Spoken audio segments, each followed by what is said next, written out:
어려서부터 순종하는 것을 제대로 배우지 못한 소년이 하나 있었습니다. 그 아이는 너무 거칠어질 대로 거칠어져서 부모도 어쩔 수 없이 그냥 방치했습니다. 아이는 점점 무엇이나 불만이 많았고 자기의 욕심을 채우는 것에 급급했던, 그래서 비정상적인 인격을 가진 청년으로 자라갔습니다. 친구들 사이에서는 외톨이가 되었고 학교에서는 물론 문제아였으며 가정에서 순종하는 것을 배우지 못해 결국 나중에는 범죄자가 되고 말았다는 것입니다. 뭐 이렇게까지 극단적인 일이 아닐지라도 어린아이가 제대로 된 청년으로 어른으로 자라가는 것은 참 따지고 보면은 쉽지 않은 일입니다. 그래서 제대로 된 교육을 받고 성장해서 잘 큰 청년들을 바라볼 때마다 참 감사하고 기쁜 일일 수밖에 없습니다. 왜냐하면은 그 수많은 일들이 있었고 그 나름에도 말하지 못할 어려움도 있었음에도 불구하고 제대로 잘 성장해서 학교도 잘 진학하고 취직도 하고 뭐 나중에는 결혼도 하고 뭐 이렇게 쭉 자기의 한 나라의 국민으로서 또 또 크리스천으로서 그런 삶을 제대로 밟아갔기 때문입니다. 그래서 그런 평범하지만 소시민의 삶을, 그리고 또 평범하지만 그런 신자의 삶을 잘 살아가는 사람들은 칭찬받아 마땅한 일입니다. 어찌 보면은 무슨 대단하고 어마어마한 위인과 같은 일을 해야만 훌륭한 사람인 것처럼 보이지만 그렇지 않습니다. 그렇게 자기의 삶을 성실하게 잘 살아서 그냥 남들 살아가는 대로 제대로 잘 성장하고 사랑도 많고 인격도 있고 또 나라와 또 하나님과 교회를 잘 사랑하는 사람으로 자라가는 것만큼 위대하고 훌륭한 일은 없을 것입니다. 그럼에도 불구하고 인생을 살다 보면 위기가 있곤 하죠. 예, 아무리 잘 살려고 하고 착하게 살려고 하고 믿음으로 살려고 해도 위기는 있게 마련입니다. 위기가 없는 인생이 어디가 있겠습니까? 문제가 없는 인생이 어디 있겠습니까? 또 그런 변곡점, 전환점 이런 것들이 없는 인생이 어디 있겠습니까? 오늘 일이 산산병모주의입니다. 우리가 잘 알다시피 예수님과 제자들이 변화산에 올라갔다가 예수님의 얼굴이 그냥 아주 그냥 빛이 나게 변하는 이제 그런 일이 있었다는 것이 바로 이 산상병모주의를 둔 이제 일입니다. 이제 오늘 이 본문 말씀에 나오는 베드로가의 고백 가운데 베드로 후서인데 이 베드로의 고백에 그 산에 올라갔을 때 있었던 일을 간증하는 일로 오늘 본문이 자리 잡고 있습니다. 베드로는 어떤 사람입니까? 베드로는 갈릴리 바다 혹은 갈릴리 호수에서 그냥 어부를 하던 평범한 사람입니다. 그 당시에 어부가 무슨 공교육을 얼마나 받았겠습니까? 뭐 글씨를 읽을 수 있었을까? 뭐 그냥 글씨 정도 읽는 수준이지 무슨 지금으로 얘기하면 고등학교 나오고 대학 나오고 그런 수준의 교육을 받았을까? 아마도 아닐 겁니다. 여러분 우리가 조선시대만 해도 조선시대 평민이 글씨를 읽고 쓸 줄 안다는 거는 그건 정말 드문 경우입니다. 물론 노비는 말할 것도 없지만 그냥 일반 양민, 농민의 아들도 글씨를 배우고 학문이 깊어지고 하는 거는 거의 불가능합니다. 그냥 양반의 자제들, 소수들만이 글씨를 읽고 쓸 줄 아는 수준이었습니다. 그러니 2000년 전엔 오죽했겠습니까? 글씨를 읽을 수 있었을까? 그 뭐 읽는다 하도 그냥 그 수준이었겠지. 무슨 그의 교육이, 그의 학문이 뭐 그 이상을 갖기는 어려웠을 겁니다. 그러니까 세상적으로 보면 무슨 귀족 집안의 아들이고 뭐 대학 교육을 받았고 뭐 이런 사람들에 비하면 베드로는 정말 보잘것없는 그런 조건을 가진 사람이었을 겁니다. 어부였고 교육도 못 받았고 뭐 가문이 어마어마했을 리는 뭐 당연히 아니고 그 집이 부자였을 리는 더더군다나 아니고 그러니까 무슨 베드로가 세속적인 관점에서 보면 막 저 사람 부자야, 저 사람은 아주 박사야, 저 사람은 권력자야, 뭐 이런 레벨로 생각했을 때는 하나도 자랑할 거리가 없었을 겁니다. 그냥 그저 평범한 어부였을 겁니다. 그의 출신은 그런 겁니다. 근데 그 베드로가 뭐 예수님의 제자 뭐 그 중에도 뭐 수제자니 뭐 어쩌고 그리고 뭐 그렇게 부를 수도 있겠죠. 뭐 그게 전부가 팩트는 아니지만 그러나 어쨌든 첫 손가락에 꼽히는 제자인 것만은 분명합니다. 근데 어쨌든 베드로가 그렇게 예수님의 제자가 됐잖아요. 여러분 예수님의 제자들을 한번 생각해 보세요. 우리가 각 한 사람 한 사람이 내가 그 당시 예수님의 제자였다고 보세요. 뭐 직업이 의사였던 어부였던 세리였던 뭐든 간에 말이에요. 그러니까 어쨌든 예수님의 제자들은 대부분 그렇게 부자인 좋은 집안 출신인 그런 전문직을 가진 그런 사람들보다 그저 평범한 민중들, 평범한 서민들, 평범한 가난한 사람들이 대부분이었던 그런 상황입니다. 그래서 예수님이 나를 부르시네? 나는 그렇게 잘나지도 못했고 뭐 종교적으로 내가 무슨 신학 교육을 받은 것도 아니고 뭐 신학 교육뿐만 아니라 무슨 일반 공교육도 뭐 제대로 못 받았는데 나를 부르시네? 이거 웬 떡이야? 야, 내가 잘하면 지도자가 될 수 있겠네? 야, 내가 잘하면 예수님이 혁명에 성공하면 야, 내가 장관도 될 수 있겠는데? 뭐 이런 생각을 안 가졌을 리는 없을 겁니다. 내가 어쨌든 출세할 것 같은데 야, 내가 어부하는 것보다는 그게 낫지 않겠어? 그거 동의할 수 있었을 겁니다. 그런 기대감도 있었을 겁니다. 그런 소망 전혀 없다고 말할 수 없을 겁니다. 사람이 출세하고 성공한다는데 그거 싫어할 사람이 세상에 어디 있겠습니까? 좋지요. 출세하고 성공하는 거 싫어할 사람은 단 한 명도 없습니다. 그런 소망을 갖고 따랐지만 그러나 예수님을 따라서 3년을 공생애를 다니다 보니 이거 내가 애초에 기대했던 것과는 다른 양상인데 무슨 양상이 벌어졌을까요? 나는 예수님만 따라가면 예수님이 사람들을 갖다가 휘몰아치고 설교할 때도 나를 따르라! 여러분들이 나를 따르면 로마 제국으로부터 이 압제에서 해방시켜서 민족 해방을 이루게 될 것이고 이스라엘 왕국을 다시 세울 수 있을 것이고 이 외세를 몰아내고 내가 왕이 올라서 다시 위대한 이스라엘의 왕국을 내가 세울 것이다. 예를 들면 이런 걸 상상했단 말이에요. 그게 인간적인 욕심이었을 거예요. 그런데 예수님은 뭔 그런 얘기는 하나도 안 하시고 무슨 뭐 젖꽃을 부어라 어쩌고 저쩌고 저 병자에게 일어나 보거라 뭐 낫게 해주고 가늠한 사람들 붙잡혀 왔으면 저거 돌로 쳐 죽여도 마땅하고 그게 그냥 상식이에요. 그게 정당한 거예요. 법이에요. 그런데 그런 여자 붙잡아다 놓고는 먼저 죄 있는 자가 돌로 쳐라 이따위 소리를 하는 거예요. 그러니까 제자들 입장에서는 이건 아닌데? 뭔가 좀 이상했을 거예요. 처음부터. 그러고는 3년을 지나다 보니 어느 정도는 예수님의 방식에 익숙했을 겁니다. 그 중에 한 사람은 이렇게 생각했을지도 모르죠. 예수님이 아주 고도의 심리술, 고도의 작전을 펴고 있는 거야. 저렇게 아주 사랑 일변도의 작전을 펴서 모든 사람들이 폭력이나 무력이 아니라 예수님은 정말 하나님이 살아계신 정말 천사 같은 분이야. 저분만 따라가면 먹을 것도 해주고 병도 낫게 해주고 우리도 결국은 이 나라도 해방시켜 줄 것 같아.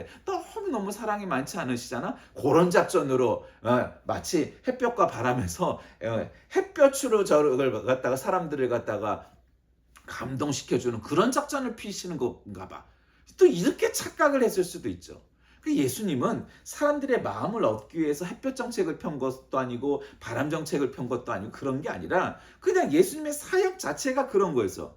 예수님은 이스라엘이 해방되냐 안 되냐에는 사실 관심이 크게 없으셨어요.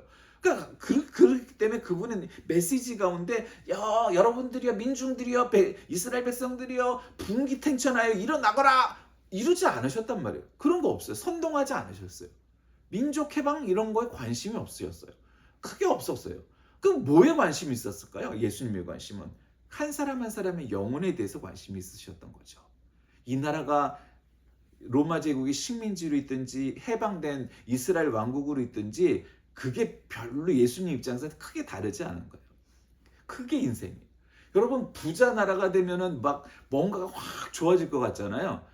물론 경제적으로나 먹고 사는 문제에서는 당연히 선진국이 부자가 된 나라가 좋죠. 가난하면은 여러분 제대로 밥도 못 먹고 굶는 사람들도 많고 그렇잖아요. 우리나라도 옛날에 가난했으니까 연세가 많으신 분들은 우리나라가 얼마나 가난해서 정말 하루 세 끼도 다 못 먹던 나라였잖아요. 근데 지금은 하루 세 끼를 다 못 먹는 일이 어떤 때 있어요? 다이어트 할 때 있죠. 다이어트 뭐 간헐적 단식한다고 그러고. 지금은 세 끼를 갖다가 다 못 먹는 거는 가난해서 못 먹는 게 아니라 살을 빼려고 못 먹을 수는 있어도 먹고 싶으면 세 끼 아니라 5끼도 얼마든지 먹을 수 있는 시대가 됐단 말이에요. 물론 이제 지금은 누가 세 끼를 못 먹어요. 그리고 맛있는 거 먹어야 되고 영양가 있는 거 먹어야 되고 탄단지를 갖춰서 먹어야 되고 다이어트 식품을 먹어야 되고 어쩌고 저쩌고 이런 거지. 아니 돈이 없어서 세 끼를 다 못 먹고 배가 고파 죽겠어요. 이런 사람은 별로 없는 시대가 됐잖아요. 자, 그렇게 경제 문제가 해결되면 우리의 정신적인, 영혼적인 이런 문제에 관해선 그건 가난할 때도 훨씬 좋아졌나요? 그렇지 않아요. 그냥 객관적으로 얘기해선 그냥 똑같아요. 사실은. 어떤 면에서 바라보면은 우리가 어른이 되고 우리가 부자가 되고 권력자가 되면은 영혼의 면에서는 오히려 더 마이너스가 되는 게 더 많은 것 같아요. 어린아이가 빈자가 훨씬 더 영혼의 문제에 있어서는 더 플러스가 되는 점이 많은 것 같아요. 왜 그럴까요? 생각이 많아지기도 하고 욕심이 많아지기도 하고 뭐 여러 가지 그런 요인들이 생겨서 아마 그럴 거예요. 그러니까 베드로는 다시 돌아가서 이 베드로는 가난한 갈릴리의 호숫가의 어부였어요. 그러니까 그의 삶은 얼마나 심플했겠어요. 뭐 지금 우리가 잘 알다시피 갈릴리 호수는 너무 물이 맑아서 해가 뜨면은 이 물고기를 잡으러 가는 그런 동네가 아니라 어두워지었을 때 아무것도 앞이 잘 안 보일 때에 그물을 내려서 그 그물로 물고기를 건져다가 날이 밝으면은 이제 고기 잡는 걸 끝내고 돌아와서 그 고기를 팔아서 먹고 살던, 그러니까 밤에 주로 고기를 잡던 양식을 갖고 있던 지역 이런 거를 우리가 성경을 통해서 잘 알고 있잖아요. 그러니까 그는 낮밤이 바뀌어서 가는 삶을 살아서 좀 힘들긴 했어도 그냥 먹고 사는 거는 그런 대로 먹고 살 수 있었어요. 왜냐하면 여러분 농부보다 어부들이 좋은 점이 뭐예요? 어부는 농부처럼 그렇게 막 일일이 뭐 씨를 뿌리고 가꾸고 뭐 이러지 않아도 그냥 배만 있으면 날씨만 어느 정도 맞으면 나가서 그냥 뭐 낚시를 들이우든 그물을 들이우든 하면 그냥 이 고기를 얻을 수가 있잖아요. 그러니까 어부들이 농부의 삶을 부러워하지 않아요. 별로 이렇게 보면은. 그러니까 씨를 뿌리지 않아도 얻을 수 있는 이게 얼마나 대단한 일이에요. 그러니까 만족하며 살았을 거라고요. 그런데 이제 문제는 예수님을 따라 나섰을 때 문제, 신자가 됐을 때 문제예요. 베드로 사도는 오늘 성도들에게 하나님의 부르심에 합당하게 행하여서 성령의 열매를 풍성히 맺을 것을 명하는 것이 이 베드로서 혹은 베드로 후서의 중요한 메시지입니다. 그래서 그렇게 그리스도를 아는 지식으로 말미암아 진리 안에 굳게 서라. 이게 이제 베드로의 가르침이 베드로 전후서에 전반적으로 흐르고 있죠. 그러니까 베드로가 그렇게까지 얘기하는 게 뭐겠어요? 그러니까 지금 이 베드로가 자신의 삶이 어땠다는 것을 이 예수를 믿는 사람 중에 모르는 사람이 없죠. 다른 제자는 조금 모를 수 있어도 베드로의 삶을 모르는 사람은 없어요. 그리고 베드로도 그렇게 늘 설교도 했고 간증도 했고 그 유명한 사람이잖아요. 예수님 첫 번째 손가락 안에 드는 제자였으니까. 그러니까 신자들도 베드로의 삶을 다 알아요. 그는 어부였어서 가진 것도 없고 아는 것도 없는데 예수님의 은혜로 불러갖고 제자가 돼서 예수님의 수제자가 됐어. 뭐 이런 거 알겠죠. 그리고 또 뭘 알까요? 베드로 하면 유명한 게, 예수님이 붙잡혀 가니까 무서워갖고 도망을 갔다가 몰래 보다가 여종이 저기서 저 사람도 그자와 함께 있었던 자입니다. 이렇게 하니까 나는 그를 모르고 하고 3번을 부인했더니 달기 우는 소리가 들렸더라. 예수님을 하룻밤에 3번이나 부인한 자. 그게 이제 베드로의 트레이드 마크 아니겠어요? 뭐 좋은 건 아니지만. 그러니까 뭐 그런 얘기들이 신자들이 다 알았을 거란 말이죠. 그러면서 자기도 간증했을 거라고. 내가 어떤 자인지 압니까? 나는 뭐 하나님의 율법도 제대로 모르고 그저 습관적인 종교 생활을 하던 시골의 변방의 그저 어부에 불과했습니다. 그런 나를 예수님께서 부르셔서 예수님의 사도로 제자로 삼으셔서 내가 예수님의 말씀을 이렇게 평생도록 전하는 사람으로 살게 되었습니다. 그럼에도 불구하고 예수님이 붙잡혀 가셨을 때 쫓아가서 그 발 아래 엎드려 있지 못하고 도망을 갔었던 사람입니다. 그리고 한 여종이 저 사람이 예수님의 무리다 제자다라고 말했을 때 나는 3번이나 부인했던 사람입니다. 내 목숨줄이 살아남기 위해서 그렇게 나는 아주 불쌍한 척했고 뭐 거짓말도 했고 그렇게 내 목숨 하나 연명하고자 난 그렇게 했던 비겁한 자입니다. 뭐 그렇게 얘기를 했을 거 아니에요. 내가 바로 그런 사람입니다. 나는 내가 훌륭하고 신학 박사고 예수님을 따랐더니 내가 기도하면은 그냥 앉은 배가 벌떡벌떡 일어서고 막 성령이 불같이면서 사람들이 방언받고 막 그냥 막 이런 일들이 나한테 벌어졌습니다. 물론 그런 일도 있었죠. 없다는 게 아니라 있었는데 그 일들이 있기 전에 베드로의 모습은 어떠했느냐? 바로 그런 볼품 없는 별 볼 일 없는 그저 범부와 같은 그냥 어느 곳에나 길거리 가도 볼 수 있는 그저 평범한 사람에 불과했다는 것을 사람들에게 얘기했죠. 그리고 뭘 얘기했겠습니까?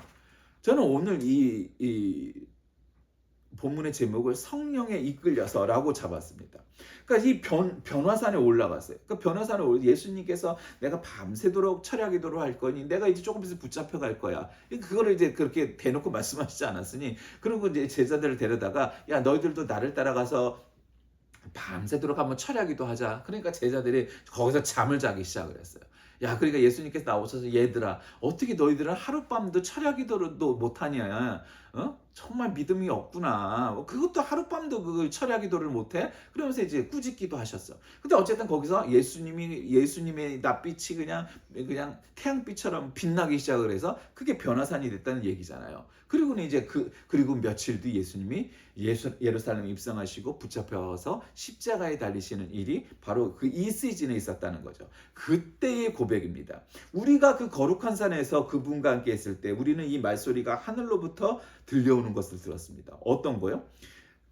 예언의 말씀이 있었는데 우리 마음속에서 샛별이 떠오를 때까지 여러분은 어둠 속에 비치는 등불을 대하듯이 이 예언의 말씀에 주의를 기울이는 것이 좋습니다. 무엇보다 먼저 알아야 할 것은 성령의 모든 예언을 제멋대로 해석해서는 안 됩니다. 예언은 언제든지 사람의 뜻에서 나온 것이 아니고 사람들이 성령에 이끌려서 하나님으로부터 오는 말씀을 받아서 하는 것입니다. 이렇게 고백을 해요. 그러니까 지금만 그런 게 아니고 이때에도 하나님의 말씀을 지 멋대로 해석하는 놈들이 생겨난 거예요. 이때도 이미. 지금 베드로후서 1장이잖아요. 그러니까 지금 이게 한창 베드로의 사역이 얼마나 이게 전성기 시절쯤 됐겠어요. 그런데 하나님의 말씀을 지멋대로 해석하는 자들이 많이 난 거예요. 그러니까 이단 사이비가 어마어마하게 창궐했던 거예요. 그러니까 지금만 이단 사이비가 많은 게 아니에요. 물론 한국은 유독 많죠. 이단 사이비들이. 그 지멋대로 해석하는 거예요. 그 뭐 어떻게 해석해요? 그러니까 여러분 역사도 마찬가지고 신앙도 마찬가지고 이게 진짜인지 가짜인지를 보는 첫 번째 길이 있어요. 물론 이제 사상적으로 점검하고 신학적으로 점검하고 물론 그래야 되지만 그거는 전문적인 식견이 좀 있어야 되지만 보통 사람도 다 구분할 수 있는 방법이 딱 하나가 있어요. 저 사람이 진짜인지 가짜인지 아는 건 딱 한 가지예요. 지 뱃속에 지 주머니 속에 돈을 들어가는 것을 위해서 일하는지 아니면 그것을 남에게 돌리기 위해서 일하는지 보면 아는 거예요. 예전에 어떤 동영상을 하나 보니까 아니 원균을 추모 사업하는 건 좋은데 그 동영상을 보다 내가 아주 깜짝 놀라고 화가 났어요. 그 이순신은 얼떨결에 위인으로 치우친 거지 사실은 이순신은 그렇게 훌륭한 사람이 아니다. 저거는 사실은 정치가 만들어낸 나쁜 조작이고 원균이 원래 훌륭한 인물이고 이순신은 정치적으로 그냥 저거 돼서 그렇게 훌륭한 사람처럼 되지만 그건 나쁜 놈이다 원래. 원균이 진짜 훌륭한 사람이다. 그러는 놈들이 있는 거예요. 알고 보니까 원균 사업 원균 기념 사업회 이런 거 하는 놈들이 그러고들이 있더라고. 여러분 그 놈들만 그런 거예요. 그런 매국노들만 그딴 짓을 하는 거지. 여러분 이순신도 단점이 있었겠죠. 세종대왕도 당연히 단점이 있었겠죠. 그래도 세종대왕이 이순신 장군이 훌륭한 분이다, 위인이다, 애국자다 이렇게 말하는 것에 동의를 못하는 건 그자가 문제가 있는 거예요. 아니 세종대왕만큼 훌륭한 왕이 얼마나 있겠어요. 세상을 따져도 세상에서. 그리고 이순신 장군이 물론 단점도 있었겠고 문제점도 있었겠지만 그러나 그분의 이 애국 애민의 생각으로 전사기까지 했던 것들을 놓고 봤을 때 그분이 훌륭한 분이 아니라고 누가 감히 토를 달겠어요. 아니 어떻게 이순신 장군은 평범한 사람이고 원균 장군이 위인이다 이렇게 주장하는 건 말 같지도 않은 소리죠. 아니 어디가 이완용은 훌륭한 인물이고 시대의 성각자고 백범 선생은 이거는 매국노다. 지금 그러고 있는 나라잖아요. 그러니까 보세요. 그 모든 인물들을 봐서 이완용이 후손은 어마어마한 부자로 해갖고 딴 나라 가서 미국이 이제는 지금 타이밍이다. 그러니까 미국 사람이 되어라 해서 미국 가서 다 살잖아요. 여기서는 살기도 어렵겠지만 매국노라서. 그러니까 그거는 지 뱃속으로 다 채운 거란 말이에요. 그러나 백범 선생의 아들은 돈이 없고 교육을 못 받아서 청소부로 살다가 결국 반대파에 의해서 독재의 하수인이 되어서 그렇게 인생을 또 살다가 지 아버지도 부인하고 그렇게 살 수밖에 없었잖아요. 왜? 자기 뱃속을 채우지 못해서 자기 자식도 교육을 못 시켰단 말이에요. 그러니까 아주 그냥 그지 깡깽이 같은 인물로 자란 거예요. 백범 선생처럼 그렇게 고든 생각을 못 가진 거예요. 가난해서. 그러니까 가난이 죄를 불러온 거죠. 그러니까 모든 인물들, 역사적인 인물들, 종교적인 인물들 다 마찬가지입니다. 여러분 예수님의 제자들이 그렇게 별 생각 없이 야망을 가지고 예수님의 제자를 시작했다고 저는 생각해요. 근데 그 사람들의 결국 앞날이 어떻게 됐죠? 사도 요한을 빼고는 다 제명에 못 죽고 다 순교당합니다. 그렇게 자기의 동료들이 하나씩 둘씩 순교를 당하는 꼴을 보고 있었을 거 아니에요. 그러니까 내가 만약에 내 동료들이 12명 중에 1명, 2명 순교를 당하기 시작을 해. 베드로서부터 시작을 해서 12 제자는 아니지만 사도 바울서부터 제자 한 사람 한 사람이 순교를 당하기 시작해. 그럴 때 여러분 어떤 생각을 했겠어요? 야, 내가 빨리 이 바닥을 빨리 떠야지. 야, 이거 내가 빨리 도망가야지. 그런 생각을 한 사람이 없었을까요? 아마 생각은 했을 것 같아요. 그런데 왜 그 사람들은 도망가지 않고 다 순교를 당하고 전부 죽었을까요? 처음 시작할 때는 뭔가 야망을 가지고 내가 이스라엘의 장관이 한 번쯤 되어볼 것 같다. 그런 욕심을 갖고 시작했을 사람들이 대부분일 것 같은데, 근데 그들의 이 마침표는 뭐였어요? 다 순교였어요. 왜 그랬을까요? 그들이 본 거죠. 그들이 깨달은 거예요. 그들이 믿은 거예요. 그리고 그대로 행하면서 산 거예요. 그래서 그들의 끝맺음은, 이 세상에서 삶의 끝맺음은 순교일 수밖에 없었던 거예요. 여러분, 야망을 가지고 나선 그 발목들이 전부 다 순교의 이슬로 사라질 수밖에 없었단 말이죠. 그게 왜 그랬을까? 그 중에 하나가 이 변화산에서 예수님과 함께 맞았던 이 말씀 때문인 거예요. 야, 너희들은 하나님의 말씀을 지멋대로 해석하지 마. 너희들의 성공과 출세를 위해서 도용하지 마. 야, 진짜는 뭔지 아니? 내가 너희들에게 보여줄 거야.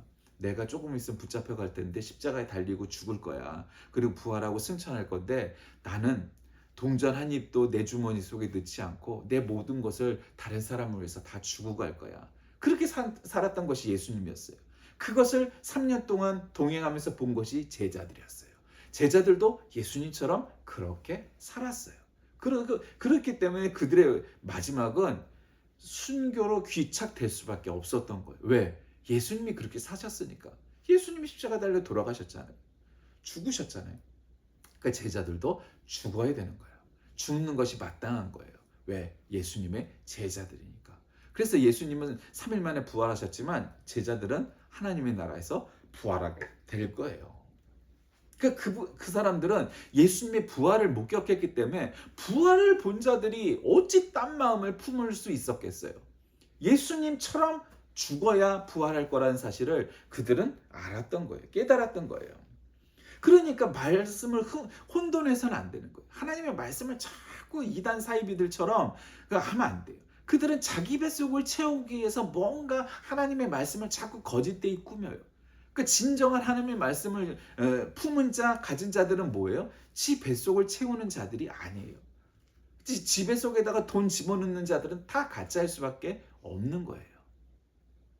그 애국자가 무엇이냐, 신자가 무엇이냐? 자기 주머니 속에 돈 집어넣는 자가 아니라 그것을 국민을 위해서, 하나님의 나라를 위해서 쓰는 자들이. 그러니까 그들이 진짜인 거예요. 그러니까 이 예수님의 제자들은 죽음으로까지 결국 끝까지 예수님처럼 죽음으로 향해서 달려가면서 일생 동안 자기의 주머니를 갖다가 채워가면서 뭐 통장에 뭐 적금을 들어갖고 뭐 주식을 투자하고 이런 거 해본 적이 없는 거예요. 왜? 예수님이 그렇게 살질 않으셨거든요. 그러니까 일생 동안 살면서 자기 주머니가 배불러 본 적이 없었던 예수님처럼 제자들도 그리 살 수밖에 없었던 거예요. 그러니까 참 이 신자의 삶이란 건 그런 거죠. 어떤 거예요? 오늘 베드로는 성령의, 사람의 뜻에 따르지 말고 성령에 이끌려서 그 말씀을 해석하고 읽고 그 말씀대로 살라는 거예요. 그러니까 사람의 뜻이 아니라 성령에 이끌린다는 건 뭐예요? 하나님께서 야, 너희들은 예수 잘 믿으면 부자가 될 거야. 목회하는 목사도 야, 좋은 차 타고 부자가 돼서 부자로 살게 될 거야. 난 능력이 있으니까 그런 거야. 신자들도 야 너는 망해서 예수를 믿기 시작했으니까 이제 예수님 잘 믿으면 너는 벼락부자가 될 거야. 그렇게 해석하고 그렇게 말하는 성경은 한 구절도 없다는 거죠. 우리가 부자가 되고 우리가 출세를 하고 하는 것 따위에 도대체 그게 복음과 무슨 관계가 있겠습니까? 하나님이 우리에게 관심이 있으신 것은 우리가 출세하고 성공하는 데 있지 않습니다. 그럼 뭐에 관심을 가지실까요? 성령에 이끌려서 하나님의 말씀대로 사는 삶이죠. 그거예요.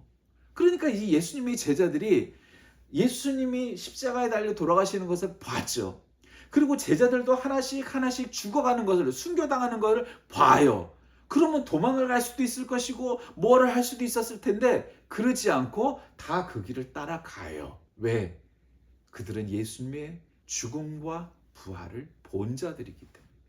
그들은 예수님의 죽음과 부활을 믿은 자들이기 때문입니다. 그들은 자신의 삶이 죽어야 부활할 수 있다는 사실을 확신했기 때문입니다. 그러한 믿음이 있었기에 그리 살 수 있었던 것이죠. 말씀을 정리합니다. 저는 오늘 이 베드로호수의 변화산 사건을 성령에 이끌려서라고 잡았습니다. 우리가 어떠한 사건, 어떠한 일도 어떤 눈을 가지고 해석해야 되느냐 하는 것 굉장히 중요하죠. 그러면은 우리 교회에서 우리가 어떻게 그 모든 일들을 해석할 수 있느냐? 그건 말씀에 근거해야 되죠. 근데 그 말씀을 어떻게 해석해야 되냐? 성령에 이끌려서 해야 되는 거죠. 그러니까 지멋대로 해석하면 그건 다 이단 사입이죠. 그 사람들의 초점 뭐겠어요? 내가 교주가 돼야 돼. 내가 부자가 돼야 돼. 내가 성공한 사람이 돼야 돼. 내가 권력자가 돼야 되는 거야. 그런데 복음은 어떤 거죠? 그런 게 아니에요. 남을 섬기는 거죠. 다른 사람들이 성공해야 되는 거고 도와줘야 되는 거고 내가 출세하는 데 관심이 있잖아요. 그렇기 때문에 예수님의 12 제자들은 자신들이 얼마나 유명해져 갖고 기도 한 번 하면 뻘떡뻘떡 일으켜 세우는데 관심이 있지 않고 예수님처럼 저들이 하나님을 잘 믿어 구원받은 영생을 얻은 사람들이 되길 바랐고 하나님 나라의 시민, 하나님의 자녀 되길 바라는 마음으로 죽기까지 그 사역을 했던 거예요. 그러니까 그들은 사명자였고 그들은 소명을 가졌었고 그들은 예수님의 죽음과 부활을 목도하였고 그리고 그 이후 동안 성령에 이끌려 그와 같은 일을 할 수 있었던 것입니다. 여러분 우리는 어떻습니까? 우리는 매번은 아니지만 그래도 큰 줄기로 따지면 말씀에 입각하여 성령에 이끌려서 예수님처럼 십자가에 달려 죽을 길을 향하여 달려가고 그리하여 부활하여 하나님 나라에 들어갈 그러한 하나님의 자녀들입니까?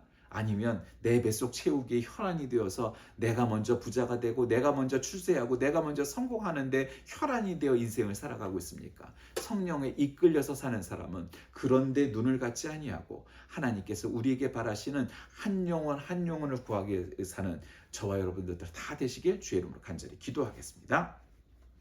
살아계신 하나님, 오늘날 우리의 삶들은 각자의 사람이 퍽퍽하여 내가 성공하고 출세하고 돈 많이 벌고 뭐 이런 출세와 성공에만 혈안이 되어 살아가는 시대입니다. 한 사람 한 사람이 거기에 목숨 걸지 않고 예수님처럼 베드로처럼 제자들처럼 그렇게 순교하기까지 우리의 사명 잘 감당하는 성령에 이끌려 사는 우리 모두 되게 인도하여 주옵소서. 예수님의 이름으로 간절히 기도드립니다. 아멘.